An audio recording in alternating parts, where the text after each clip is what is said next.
You are now on the clock, the best podcast for all your fantasy football concerns. I am your host, Terrell Furman Jr. Now, let's get started.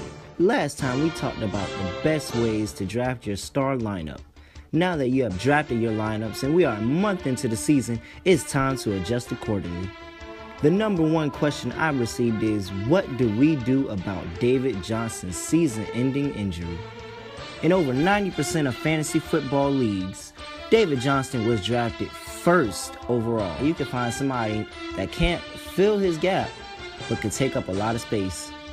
Tariq Cohen is currently owned in 58% of fantasy leagues and has emerged as the second back behind Jordan Howard in Chicago.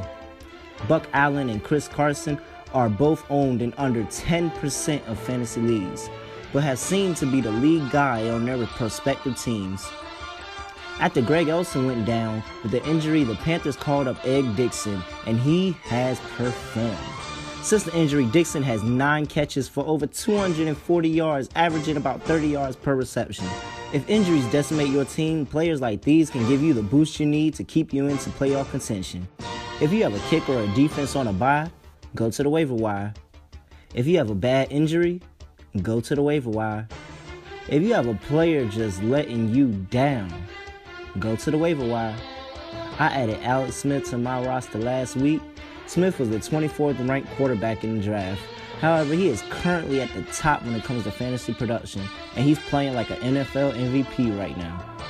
Do not be afraid to drop someone that you drafted for a better option. It just might project you into the championship game. Well, that's all the time I had today. Next week, I'll get to more questions and bring you up to speed in the latest in all fantasy news. Peace.